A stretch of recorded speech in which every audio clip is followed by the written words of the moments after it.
Hi friends, നമ്മൾ ഇന്നിവിടെ fruit സാലഡാണ്, custard fruit സാലഡാണ് തയ്യാറാക്കാൻ പോകുന്നത്. അപ്പോൾ വളരെ ഈസി ആയിട്ട് നമ്മുടെ വീട്ടിലുള്ള ഫ്രൂട്ട്സ് ഒക്കെ വെച്ചിട്ട് നമുക്കിത് തയ്യാറാക്കി എടുക്കാം. പിന്നെ ഒരേ ഒരു കാര്യം മാത്രം ശ്രദ്ധിക്കുക, പുളിപ്പുള്ള ഫ്രൂട്ട്സ് ഒന്നും ഇതിന് ഉപയോഗിക്കരുത്. നല്ല മധുരമുള്ളത് ഉപയോഗിക്കുന്നതാണ് എപ്പോഴും നല്ലത്. അപ്പോൾ നമുക്കിനി വീഡിയോയിലോട്ട് കിടക്കാം. ഇൻഗ്രീഡിയൻസ് ഒക്കെ വളരെ സിമ്പിളാണ്. നമ്മുടെ വീട്ടിലുള്ള ഫ്രൂട്ട്സ് ഇപ്പം എനിക്കിവിടെ ആപ്പിളും പഴവും മാത്രമേ ഉണ്ടായിരുന്നുള്ളൂ. അതാണ് ഞാൻ ഇതിനു വേണ്ടി എടുത്തിട്ടുള്ളത്. അപ്പോൾ ഇതേപോലെ ചെറുതായിട്ട് കട്ട് ചെയ്തെടുക്കുക. അപ്പോൾ കസ്റ്റർഡ് പൗഡറാണിത്. പിന്നെ 50 ഗ്രാം പഞ്ചസാര വേണം. പിന്നെ കുറച്ച് ഡ്രൈ ഫ്രൂട്ട്സ് എടുത്തിട്ടുണ്ട്.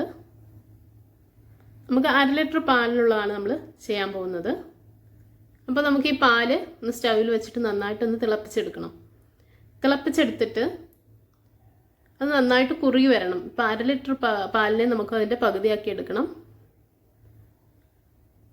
പാല് നമുക്ക് തിളച്ചതിന് ശേഷം ഞാൻ കുറച്ച് ഒരു ഗ്ലാസ്സിലോട്ട് മാറ്റുന്നുണ്ട്. ഒരു 2-3 സ്പൂൺ. നമുക്ക് ആ കസ്റ്റർഡ് പൗഡർ ഒന്ന് മിക്സ് ചെയ്യണമെങ്കിൽ പാല് വേണം.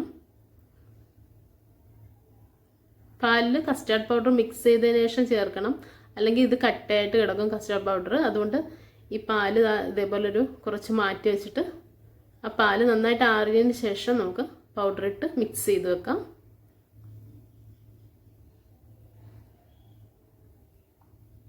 ഇത് കുറച്ച് സമയം എടുക്കും. പാലൊന്ന് ആകട്ടെ നന്നായിട്ട്. അപ്പോഴേക്കും ഞാൻ ആ ഡ്രൈ ഫ്രൂട്ട്സ് ഒക്കെ ഒന്ന് ചെറുതാക്കി വെച്ചിട്ടുണ്ട് കേട്ടോ, ചെറിയ ചെറിയ പീസുകളാക്കിയിട്ടുണ്ട്. അപ്പോൾ കസ്റ്റർഡ് പൗഡർ ഒരു 2 ടേബിൾ സ്പൂണാണ് നമുക്ക് 1/2 ലിറ്റർ പാലിന് വേണ്ടുന്നത്. അതുകൂടെ ചേർത്തിട്ട് ആ പാലിനോട്ട് നന്നായിട്ട് മിക്സ് ചെയ്ത് വെക്കാം. ഇങ്ങനെ ചെയ്യുമ്പോൾ കസ്റ്റർഡ് പൗഡർ കട്ടയാവാതെ വരും.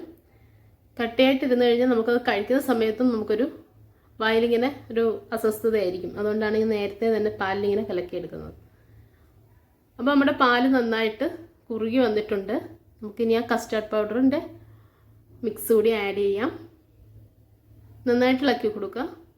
ഒരു 2 മിനിറ്റ് മതി ഇതിന്. നന്നായിട്ട് കുറുകി വരും. ഇനി ആ ഷുഗർ കൂടി ഞാൻ അതിലേക്ക് ആഡ് ചെയ്ത് കൊടുത്തിട്ടുണ്ട്.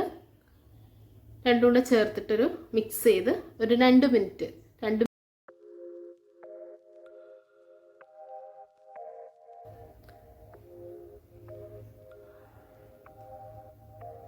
ഇങ്ങനെ ഇളക്കി കൊടുത്തോണ്ടിരിക്കുന്നതാണ് നല്ലത്. അപ്പം നന്നായിട്ട് പാലൊന്ന് കുറുകി വന്നിട്ടുണ്ട്.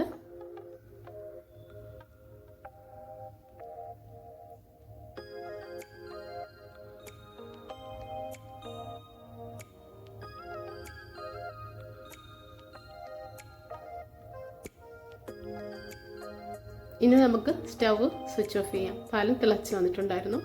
ഇനി നന്നായിട്ടൊന്ന് ആറണം. അതിന് ശേഷം വേണം ഫ്രൂട്ട്സ് ഒക്കെ ആഡ് ചെയ്യാൻ.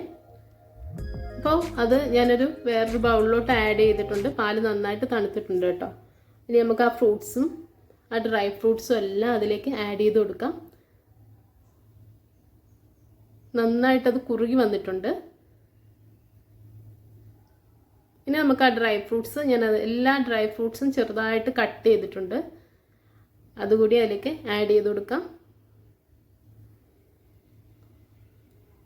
അപ്പോൾ ഇനി ഇതൊന്ന് സെറ്റ് ആവാനായിട്ട് 1 മണിക്കൂർ ഒന്ന് ഫ്രിഡ്ജിൽ വെക്കാം. അപ്പോൾ ഇന്ന് നമ്മൾ കഴിച്ചിട്ട് അധികം വരുന്നുണ്ടെങ്കിൽ അത് നെക്സ്റ്റ് ഡേ കൂടി നമുക്ക് ഉപയോഗിക്കാം, കുഴപ്പമൊന്നുമില്ല. ഒരു 4 പേർക്ക് സെർവ് ചെയ്യാനുള്ളതാണ് ഈ 1/2 ലിറ്റർ പാലിൽ നിന്ന് നമുക്ക് കിട്ടുന്നത്. അപ്പോൾ നമ്മുടെ പാല് കസ്റ്റാർഡ് നമ്മൾ ഫ്രിഡ്ജിൽ വെച്ചിട്ട് നന്നായിട്ട് സെറ്റായി വന്നിട്ടുണ്ട്. 1 മണിക്കൂറിന് ശേഷം ഞാൻ എടുക്കുകയാണ് കേട്ടോ. അപ്പോൾ ഇനി നമുക്കത് സെർവിങ് ബൗളിലോട്ട് മാറ്റാം. നന്നായിട്ട് മിക്സ് ചെയ്തിട്ട് എടുക്കാമെങ്കിൽ എല്ലാം ഒരേപോലെ നമുക്ക് ഡ്രൈ ഫ്രൂട്ട്സും എല്ലാം ഒരേപോലെ കിട്ടും.